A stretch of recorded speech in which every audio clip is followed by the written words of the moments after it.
Ma'asyiral muslimin rahimakumullah, hadirin jamaah sekalian yang dirahmati dan dimuliakan Allah Subhanahu wa taala. Malam ini kita sudah berada di bulan Desember, ya. Berarti sebentar lagi kita akan menyambut datangnya tahun baru 2025. Mudah-mudahan tahun depan lebih baik daripada tahun yang sekarang, insyaallah. Dan mudah-mudahan kita masih panjang umur, masih bisa menambah bekal kita untuk pulang kembali ke hadirat Allah Subhanahu wa taala.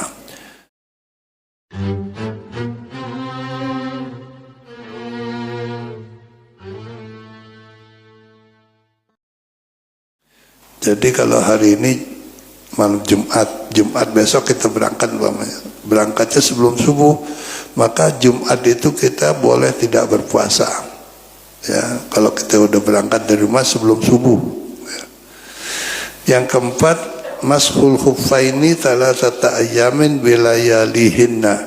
Bagi orang yang bepergian itu kaitannya dengan mushaf, ya, atau bukan khuffain, ya, memakai kaos kaki yang dibikin dari bahan yang tidak tembus air, ya, kaos kakinya itu untuk menghindari dingin. Kalau musim dingin, musim salju itu diperlukan banget itu, ya, kaos kaki itu. Dan kalau dipakai jalan nggak rusak, bukan sepatu. Kalau sepatu kaku, kalau ini lemes gitu. Khuffen namanya. Nah itu kalau tidak bepergian, hanya dibolehkan tidak dibuka ketika wudhu, tidak perlu membasahkan kaki, cukup diusap kaos kakinya aja, itu hanya sehari semalam. Tapi kalau orang bepergian maka dibolehkan 3 hari 3 malam. Jadi nggak pakai dibasuh lagi kakinya kalau wudhu, ya. Nah kita nggak pernah praktekkan karena kita nggak punya musim seperti di negara-negara lain, ada salju dan sebagainya, ya. Ar-rukhasul mushtarakatu baina safarit tawili wal qasiri sab'atun.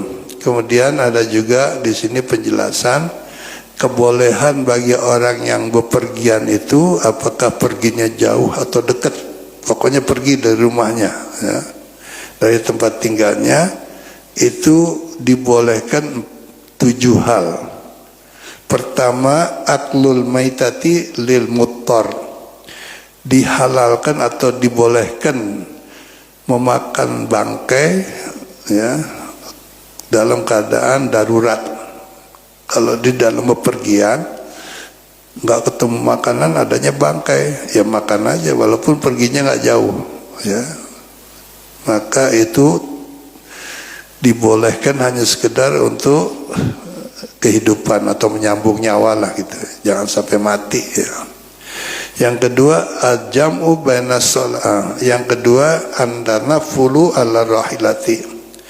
Orang yang bepergian baik jauh maupun dekat boleh melakukan salat sunatnya di kendaraan.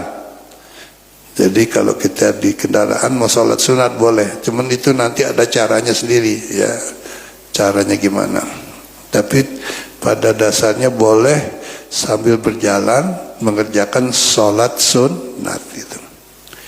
Yang ketiga, isqatus sholati bitayamumi. Ketika orang itu bepergian, tidak ada air, dia harus tayamum, maka tidak perlu lagi kalau sudah sholat dengan tayamum tadi mengulang sholatnya, sudah gugur kewajiban sholatnya kita dengan tayamum tadi. Yang keempat, dibolehkan juga orang bepergian baik dekat maupun jauh adalah tarkul jum'ah, tidak melaksanakan sholat Jumat. Tapi bukan berarti tidak sholat zuhur, enggak, cuman tidak wajib melakukan sholat Jumat kalau dia dalam posisi dalam perjalanan, ya, baik jauh maupun dekat, bukan ahli Jumat lagi gitu. Ya, seperti kita dari Jakarta ke Bekasi umpamanya, ya. Di sana kita nggak sholat Jumat ya nggak apa-apa umpamanya. Kalau kita berangkatnya sebelum subuh, Tapi kalau berangkatnya sesudah subuh, tetap kita masih diwajibkan sholat Jumat.